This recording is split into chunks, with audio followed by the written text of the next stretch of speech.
Hello everyone, मैं हूं खुशबू सेतिया। आज हम बात करेंगे एक और इंटरेस्टिंग टॉपिक के बारे में। इसके बारे में पहले भी हम एक शॉर्ट वीडियो बना चुके हैं जिसमें मैंने बताया था कि एक्सपायर्ड डोमेन बाय करने से पहले किन किन बातों का हमें ध्यान रखना चाहिए, क्या क्या चीज़ें हमें चेक करनी चाहिए। आज भी हम उसी टॉपिक पे डिस्कस करेंगे कि अगर आप एक्सपायर्ड डोमेन बाय करना चाह रहे हैं तो हमें क्या क्या फैक्टर्स, क्या क्या स्टेट्स उसके चेक करने चाहिए। इसके बारे में हम डिटेल्स में बात करेंगे। हम एक एक चीज़ चेक करके दिखाएंगे कि किस तरीके से हमें चेक करनी चाहिए। इससे पहले भी हम वीडियो में डिस्कस कर चुके हैं कि एक्सपायर्ड डोमेन होते क्या हैं, एक्सपायर्ड होने के बाद उनका क्या प्रोसीजर रहता है।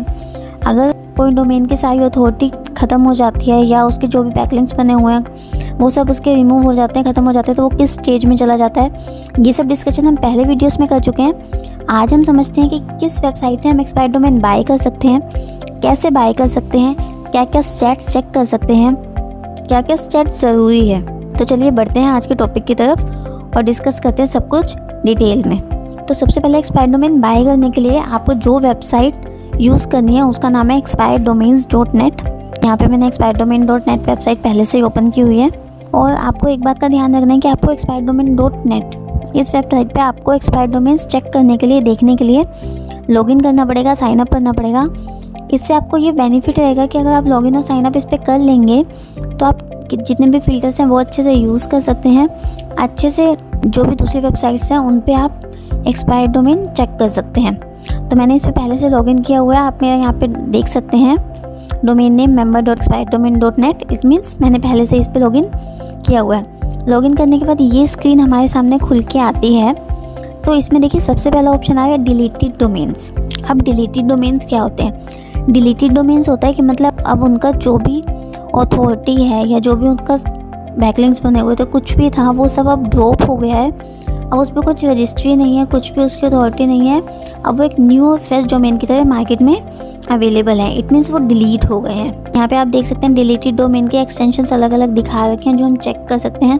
लाइक deleted.com में हम जितने भी डोमेन्स डिलीट हो चुके हैं वो देख सकते हैं। देखिए मैंने यहाँ पे क्लिक किया तो ये .com के सारे डोमेन्स दिखा रहा है। यहाँ पे अगर मैं किसी भी एक डोमेन पे अगर अवेलेबल पे क्लिक करती हूँ तो यहाँ पे मैं जाके चेक कर सकती हूँ कि उस डोमेन का प्राइस क्या है।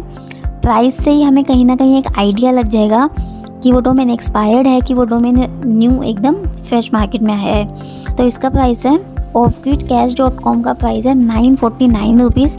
इतने में हमें एक नया डोमेन आसानी से मिल जाता है। तो ये सारे हम डिलीटेड डोमेन के एक्सटेंशंस दिए हुए हैं, deleted.net, deleted.org, deleted.info.biz। हम इस तरह से इधर से कोई भी डिलीटेड डोमेन आसानी से देख सकते हैं और यहाँ पे हम सब कुछ चेक कर सकते हैं। कब ये ड्रॉप ऑफ हुआ, कब ये ड्रॉप हुआ, कौन सी डेट को हुआ, कितना टाइम हुआ, ये सब हम इजीली चेक कर सकते हैं। क्योंकि हम बात कर रहे हैं एक्सपायर्ड डोमेन्स के बारे में तो हम उसके बारे में थोड़ा डिटेल में समझते हैं। यहाँ पे सेकंड ऑप्शन है मार्केट प्लेस डोमेन्स। हम मार्केट प्लेस डोमेन के ऊपर क्लिक करते हैं। यहाँ पे देखिए, यहाँ पे हमें बहुत सारे ऑप्शन दिखते हैं। यहाँ पे हमें उन सारी वेबसाइट्स के नाम दिख रहे हैं जहाँ से हम डोमेन्स नेम बाय करते हैं। godaddy.com बहुत ही जानी मानी वेबसाइट है, बहुत सारे लोग godaddy से डोमेन्स लेते हैं। नेमचिप हो गई, स्नैप नेम्स हो गए, नेमजेट हो गई, ये सारी ऐसी वेबसाइट्स हैं जहाँ से हम डोमेन नेम बाय करते हैं। तो यहाँ पे ये सब हमें दिख जाएगा। इसके बारे में हम अभी बात करते हैं। इससे पहले यहाँ पे देखिए हमें सबसे पहला ऑप्शन दिख रहा है पेंडिंग डिलीट। तो पेंडिंग डिलीट क्या होता है ये हमने पहले भी वीडियो में समझा है। एक बेसिक इन्फॉर्मेशन के लिए मैं बता देती हूँ कि पेंडिंग डिलीट एक्सपायर्ड डोमेन की वो स्टेटस होती है या वो स्टेज होती है जब डोमेन पहले एक्सपायर्ड हो जाता है, फिर वो रिडेम्पशन पीरियड में आता है, मतलब उसकी अथॉरिटी सारी की सारी फ्रीज हो जाती है और वो कुछ टाइम के लिए रिडेम्पशन पीरियड में रहता है। उसके बाद उसका पेंडिंग डिलीट स्टेटस आ जाता है। इट मीन्स उसकी सारी की सारी अथॉरिटी, ये सब कुछ ख़त्म हो जाता है। वो एक न्यू और फ्रेश डोमेन की तरह मार्केट में आएगा और पेंडिंग डोमेन के स्टेज में एक डोमेन सिर्फ 5 दिनों के लिए रहता है। उसके बाद वो डोमेन एक फ्रेश और न्यू डोमेन की तरह सारी वेबसाइट्स पे अवेलेबल होता है। तो ये रहती है पेंडिंग डिलीट की स्टेज या स्टेटस। अब देखिए, अब अगर हम यहाँ पे बात करें एक्सपायर्ड डोमेन के लिए तो जैसे ही मैंने godaddy के ड्रॉप डाउन पे क्लिक किया, यहाँ पे हमें बहुत सारी चीज़ें देखने को मिल रही हैं। जैसे कि godaddy close out domain, godaddy के एक्सपायर्ड डोमेन्स, godaddy के वो डोमेन्स जो ऑक्शन पे लगे हुए हैं, godaddy buy now domain, godaddy के फीचर डोमेन, ट्रैफिक डोमेन्स, ये सब।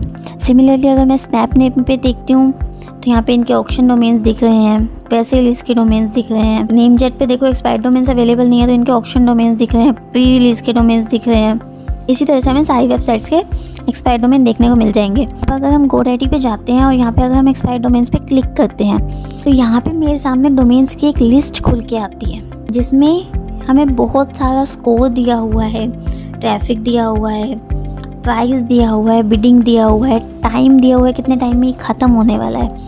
तो अब हम कोई भी डोमेन उठा लेते हैं, कोई भी डोमेन के बारे में देख लेते हैं। ये देखिए यहाँ पे एक डोमेन है bestrouter.com, ये इसका डोमेन नेम है। तो हम कोई भी डोमेन के बारे में देख लेते हैं। यहाँ पे हमें सबसे पहले इनके डोमेन नेम दिए हुए हैं। सबसे पहले हम चेक कर रहे हैं GoDaddy के एक्सपायर्ड डोमेन का सेक्शन। यहाँ पे हम सारे एक्सपायर्ड डोमेन के बारे में देखेंगे। तो यहाँ पे हम देख लेते हैं कि डोमेन्स का क्या क्या स्टैट्स, क्या क्या फैक्टर्स यहाँ पे दिए हुए हैं। सबसे पहले हमें डोमेन्स के बारे में बताया गया, ये सारे डोमेन नेम है। LD उसमें कितने हमारे कैरेक्टर हैं, BL का मतलब है बैकलिंक्स हैं कि उससे रिलेटेड बैकलिंक्स कितने हैं, TP का मतलब है कि डिफरेंट डोमेन से कितने बैकलिंक्स आ रहे हैं उस डोमेन पर, WBI इसका मतलब है उसका कह सकते हैं बर्थ कब हुआ या डोमेन वो फर्स्ट टाइम रजिस्टर कब हुआ, ये हम यहाँ से चेक कर सकते हैं।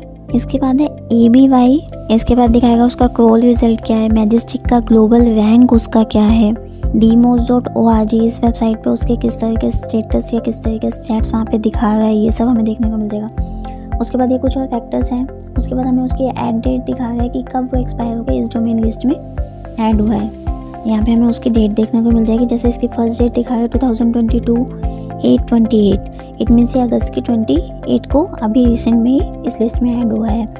ये दिखा रहा है उसके रिलेटेड डोमेन्स कितने हैं, लाइक OLEconsing.com, इससे रिलेटेड और 3 डोमेन्स अवेलेबल हैं जो कि .info.biz.org इस तरह के TLD एक्सटेंशन में हो सकते हैं। यहाँ पे हमें उसका ट्रैफिक दिखा रहा है कि उस वेबसाइट पे कितना ट्रैफिक है, उसका प्राइस कितना है। जैसे इसका प्राइस है $2155 USD, जो कि बहुत ज़्यादा है।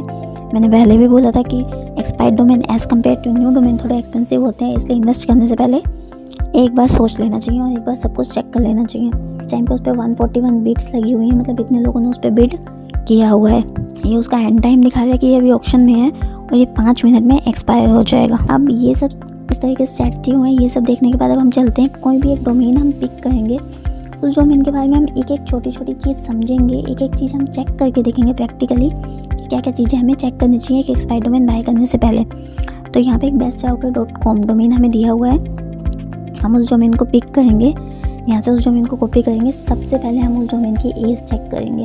यहाँ पे हमें दिखाया हुआ है कि फर्स्ट टाइम वो डोमेन 2003 में मार्केट में आया, इट मीन फर्स्ट टाइम वो डोमेन 2003 में रजिस्टर हुआ था। बट यहाँ पे जो स्टैट्स दिए हुए हैं वो स्टैट्स एग्जैक्ट नहीं होते, इसलिए वो स्टैट्स हमें एक बार चेक कर लेने चाहिए दूसरे टूल्स में भी। अब हम यहाँ पे bestrouter.com को कॉपी करेंगे। मैंने जो वेबसाइट को ओपन किया हुआ है वो है वेबसाइट SEO चेकर। यहाँ पे हमें एग्जैक्ट डेटा देखने को मिल जाता है। यहाँ पे चेक पे क्लिक करेंगे और यहाँ पे हम देख सकते हैं कि वो डोमेन 19 साल 36 दिन पुराना है। इट मीन्स इस डोमेन को 19 ईयर्स हो चुके हैं और ये डोमेन बहुत पुराना है। उसके बाद अगर हम बात करें कि हम यहाँ पे भी हमें एज देखने को मिल रही है, 2003 में फर्स्ट टाइम रजिस्टर हुआ था, इस तरह से हमें यहाँ पे भी उसका 19 ईयर 36 से हमें उसकी डोमेन की एज दिखा रहा है। अब हम व्होइस चेकर में भी चेक कर लेते हैं उस डोमेन के बारे में भी, किसने रजिस्टर किया था, कितने लोगों के पास किया था, कितने उसके ओनर्स रह चुके हैं, ये सब हम व्होइस चेकर में देख सकते हैं। अब ये दिखा रहा है कि ये डोमेन अवेलेबल ही नहीं है। अब डोमेन की एज चेक करने के बाद हम चेक करेंगे उसका मोस का स्कोर कितना है। मोस का स्कोर का मतलब है कि मोस के स्टैट्स क्या है, उसका DA क्या है, उसका PA क्या है, उसका स्पैम स्कोर कितना है, ये सब हम मोस पे चेक करेंगे। bestrouter.com उस वेबसाइट को हम फिर से कॉपी करेंगे, डोमेन को हम फिर से कॉपी करेंगे। मैंने उसे यहाँ एंटर किया, गेट रिजल्ट पे गए तो यहाँ पे हमें देखने को मिल जाएगा कि उसका डोमेन अथॉरिटी कितना है, पेज अथॉरिटी कितना है, स्पैम को सबसे ज़रूरी फैक्टर आपको ज़रूर चेक करना है, क्योंकि कुछ वेबसाइट बहुत ज़्यादा स्पैमी होती हैं, पेनल्टी लगी होती है उन पर, उनको बाय करने का कोई फ़ायदा नहीं होता, इवन लॉस ही हो सकता है अगर आप उसमें गलती से भी इन्वेस्ट करेंगे या बाय करेंगे। तो यहाँ पे उसका IP एड्रेस भी आपको देखने को मिल जाएगा। गूगल इंडेक्सिंग का भी एक फैक्टर है, बट वो आप मैनुअली भी चेक कर सकते हैं साइट कोलन का यूज़ करके। अब हमने मोस के फैक्टर भी चेक कर लिए। अब हम चेक करेंगे कि उसकी इंडेक्सिंग कैसी है गूगल पे। हम साइट कोलन का यूज़ करेंगे। bestrouter.com हमने एंटर किया, यहाँ पे हम देखेंगे कि गूगल पे उसके कितने पेज इंडेक्स थे। तो यहाँ पे दिखा है उसका कोई भी पेज इंडेक्स नहीं था। हम कोई और वेबसाइट पिक करेंगे, उसके हम स्टैट्स देखेंगे। हमने यहाँ पे पिक किया counterkicks.com, एक्सपायर्ड डोमेन की लिस्ट में से ही हमने ये पिक किया है। इसे हम गूगल पे चेक करेंगे तो यहाँ पे ये दिखा रहा है कि उसके 139 पेजेस गूगल में इंडेक्स्ड हैं, इस इंडेक्सिंग से हमें पता चल जाएगा किस तरह के पेजेस उसके इंडेक्स हैं, किस तरह से वो काम कर रहा था, ये सब हमें देखने को मिल जाएगा, जो कि हमारे लिए काफ़ी हेल्पफुल रहेगा इसको समझने के लिए कि डोमेन में इन्वेस्ट करना भी चाहिए या नहीं करना चाहिए। अब हमने ये सब चेक कर लिया। इसके बाद हम जो भी वेबसाइट, जो भी डोमेन हम बाय करने वाले हैं उसका हम ट्रस्ट फ्लो चेक करेंगे। ट्रस्ट फ्लो क्या होता है कि गूगल पे उसकी अथॉरिटी कैसे बिल्ड है, गूगल पे उसका ट्रस्ट कितना बिल्ड है, ये हम ट्रस्ट फ्लो और मैजेस्टिक टूल के थ्रू चेक कर सकते हैं। यहाँ पे हम वेबसाइट पिक करेंगे counterkicks.com या हम फिर से bestrouter.com हम पिक करेंगे। मैंने मैजेस्टिक टूल में एंटर किया, उसे मैंने सर्च किया, यहाँ पे मैं देख सकती हूँ तो उसका ट्रस्ट फ्लो गूगल पे जो बना हुआ है उसका स्कोर दिखा रहा है 600 आउट ऑफ 6, जो कि काफ़ी कम है। एक्सटर्नल इनबाउंड लिंक्स उसके दिखा रहा है कितने हैं। फर्स्ट डोमेन है 7070 और ये लैक्स में कुछ हिस्टोरिक इसके एक्सटर्नल इनबाउंड लिंक्स हैं। रेफरिंग डोमेन्स हमें दिखा रहा है फ्रेश है 664, हिस्टोरिक है 18,654। इसके साथ साथ नीचे हमें ये भी दिखा देगा कि जो रेफरिंग डोमेन्स हैं उसमें भी कितने लाइव्स हैं, कितने उससे डिलीट हुए हैं। यहाँ पे भी हमें ये सब डेटा इसलिए देखने को मिल जाएगा, जो कि आप चेक कर सकते हैं। डिस्टिंक्ट डोमेन दिखा देगा, डुप्लीकेट दिखा देगा कि कितने डुप्लीकेट है। यहाँ पे दिखा रहा है 3136। मान लो कई बार हम कुछ वेबसाइट से बार बार लिंक्स बनाते रहते हैं तो वो डुप्लीकेट लिंक्स में आ जाता है, तो ये हमें यहाँ पे डुप्लीकेट दिखा रहा है। ये ट्रस्ट फ्लो चेक करके हम वेबसाइट की क्वालिटी भी चेक कर सकते हैं। और इसके बाद हम चेक करेंगे कि वो वेबसाइट पहले कैसे काम कर रही थी, वो वेबसाइट किस तरह की सर्विस प्रोवाइड कर रही थी। तो इसके लिए हम waybackmachine.com वेबसाइट का यूज़ कर सकते हैं। यहाँ पे हमें कुछ नहीं करना, बस वेबसाइट एंटर करनी है, डोमेन नेम एंटर करना है। यहाँ पे हमें ब्राउज हिस्ट्री पे जाएंगे तो हमें उसकी हिस्ट्री, ज्योग्राफी सब कुछ देखने को मिल जाएगी। वो डोमेन जब फर्स्ट टाइम रजिस्टर हुआ था, जब फर्स्ट टाइम मार्केट में अवेलेबल हुआ था, तो वो किस तरह से काम कर रहा था, ये सारा डेटा हमें देखने को मिल जाएगा। यहाँ पे अगर हम वेबैक मशीन पे bestrouter.com counterkicks को चेक करें तो यहाँ पे हमें देखने को मिलेगा 19 ईयर्स के हिसाब से उसका पूरा डेटा हमें दिखाएगा। डेटा का मतलब है वो कुछ स्क्रीनशॉट दिखा देता है उस वेबसाइट के कि वो वेबसाइट उस टाइम कैसे काम कर रही थी। अभी हम रिसेंट के लिए 2015 का कोई स्क्रीनशॉट देख लेते हैं। ये HTTP एरर उस टाइम पे हमें शो कर रहा है।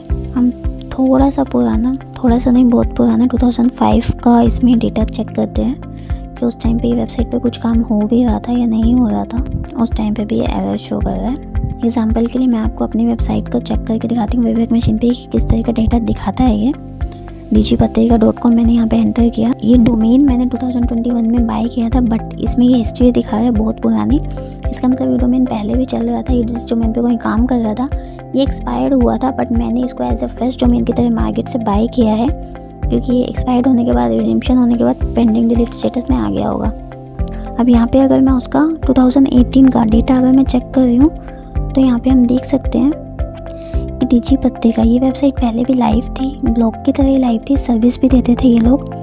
फ़ोटो, आर्ट, कल्चर, स्पोर्ट्स, इस तरह की ये digipattrika की वेबसाइट पहले भी अवेलेबल थी, पहले भी ये वेबसाइट चल रही थी। कुछ ब्लॉग्स पब्लिश हुए पड़े हैं आर्ट्स के, स्पोर्ट्स के, कल्चर के। अभी भी ये वेबसाइट ब्लॉगिंग की ही है, अभी भी इस पर ब्लॉग ही पब्लिश होते हैं। इस तरह से हम किसी भी वेबसाइट की हिस्ट्री वेबैक मशीन पे चेक कर सकते हैं कि वो वेबसाइट पहले कैसे काम कर रही थी। कई बार हमारी वेबसाइट से कुछ डेटा मिस हो जाता है, हमें वो डेटा चाहिए होता है, तो भी हम waybackmachine.archive.org के थ्रू देख सकते हैं कि हमारी वेबसाइट पहले कैसे काम कर रही थी, और वो डेटा भी हम वहाँ से ले सकते हैं अगर उसमें हमारी वेबसाइट के स्क्रीनशॉट उस टाइम के आए हुए हैं तो। अब डोमेन की एज चेक करने के बाद क्वालिटी, ट्रस्ट फ्लो, मोस्ट की रैंकिंग चेक करने के बाद हमें चेक करना है कि कहीं उसका एडसेंस बैन तो नहीं है, किसी भी वेबसाइट का एडसेंस बैन तो नहीं है। ये चेक करने के लिए गूगल एडसेंस सैंडबॉक्स आता है, जिसमें कि गूगल एड्स के प्रीव्यू हमें देखने को मिल जाते हैं। यहाँ पे नेट थोड़ा स्लो है तो देखने में मुश्किल हो सकती है, अभी ये वेबसाइट ओपन नहीं हो रही है, बट मैं इसके स्क्रीनशॉट ज़रूर इसमें एंटर कर दूँगी। तब तक अगर हम GoDaddy में बिड में चले जाते हैं और देखते हैं कि जब हम बिड पे क्लिक करते हैं तो किस तरह का डेटा अवेलेबल रहता है।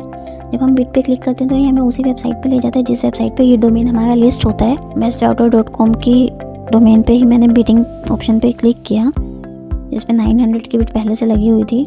ये मुझे ले गया GoDaddy के डोमेन पे। इसका मतलब ये इस वेबसाइट पे लिस्ट है।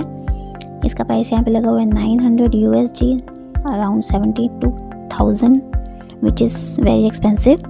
यहाँ पे आप देख सकते हैं कि कितनी बिड लगाई है, कितने लोगों ने लगाई है, कैसे कैसे लगाई है। किसी ने 900 लगाई हुई है, किसी ने 800, किसी ने 880, 830। ये सारा डेटा हमें ईजिली देखने को मिल जाएगा। कितने बिडर अवेलेबल है ये हमें देखने को यहाँ पे मिल जाएगा, which is very helpful for us. इसके साथ साथ कंपैटिबल, इसके कितने डोमेन सेल हुए हैं कंपैटिबल, वो हमें यहाँ से देखने को मिल जाएगा। प्राइस आप देख सकते हैं $3,300, $9,999। यहाँ पे बहुत सारे डोमेन्स की लिस्ट आपको देखने को मिल जाएगी जो ऑलरेडी सोल्ड हो चुके हैं और बहुत ज़्यादा एक्सपेंसिव प्राइस में गए। तो ये कुछ इंपॉर्टेंट स्टैट्स थे जो हमें चेक करने थे जैसे कि उस वेबसाइट का एज कितना है, उसका मोस्ट स्कोर कितना है, उसका ट्रस्ट फ्लो कितना है, उस वेबसाइट पे बैकलिंक्स कैसे हैं, उस वेबसाइट पे रेफरिंग डोमेन कितने बने हुए हैं, करंट में कितने हैं, हिस्टोरिक कितने थे, डिलीट कितने हुए हैं, उस वेबसाइट के पेजेस कितने इंडेक्स थे, वेबएक मशीन में वो वेबसाइट किस तरह से काम कर रही थी, किस तरह से नहीं काम कर रही थी, उसका एडसेंस बैन तो नहीं है, ये सब चेक कर सकते हैं। जो वेबसाइट मैंने यूज़ किया है ये सब स्टैट चेक करने के लिए वो सब वेबसाइट भी मैं यहाँ पे नेम मेंशन कर दूँगी। मोस्ट टूल का भी आप यूज़ कर सकते हैं। मेरा मोस्ट टूल अभी चल नहीं रहा था, काम नहीं कर रहा था, लॉगिन इशू आ रहा था, तो मैंने जिन वेबसाइट का यूज़ किया है वो भी मोस्ट की API पे ही चलते हैं, जिसके थ्रू मैंने मोस्ट का स्कोर देखे DAP और स्पैम स्कोर। robingupta.com वो भी मोस्ट की API पे ही चलता है, तो आप उसे यूज़ कर सकते हैं ईजिली। एक और इम्पोर्टेंट फैक्टर है जो आपको चेक करना है कि उसकी बैकलिंक्स की क्वालिटी कैसे है। इसके लिए अगर आप कोई टूल यूज़ कर रहे हैं, SEMrush टूल, Ahref टूल, वहाँ से चेक कर सकते हैं। मैजेस्टिक पे भी हमें दिख रहा है कि उसका रेफरिंग डोमेन कितने हैं, ट्रस्ट फ्लो कितना है, ये सब दिख रहा है। उस टूल पे आप वो डोमेन एंटर करके देख सकते हैं उसके बैकलिंक कितने हैं, बैकलिंक की क्वालिटी उसकी कितनी है, इस टाइम पे किस तरह की वेबसाइट से बैकलिंक्स आ रहे हैं, कहीं वो बैकलिंक्स स्पैमी वेबसाइट से तो नहीं आ रहे, ऐसी वेबसाइट से तो नहीं आ रहे जो कि इलीगल हैं या अडल्ट वेबसाइट्स हैं, और किस तरह के कीवर्ड्स पे वो वेबसाइट पहले रैंक कर रही थी, कितने डिलीटेड हैं, कितने एक्टिव बैकलिंक्स हैं, ये सब देखने को मिल जाएगा। इसके भी मैं SEMrush के स्क्रीनशॉट यहाँ पे ऐड कर दूँगी, जिससे आपको आइडिया हो जाएगा SEMrush पे उसका स्कोर, अथॉरिटी स्कोर कितना है, बैकलिंक कितने हैं, कौन सी वेबसाइट से आ रही है, सब आपको देखने को मिल जाएगा। तो ये कुछ स्टेट्स है जो हमें चेक करने बहुत ज़रूरी है। आज के लिए इतना ही, मिलते हैं नेक्स्ट वीडियो में कुछ और इंटरेस्टिंग टॉपिक्स के साथ।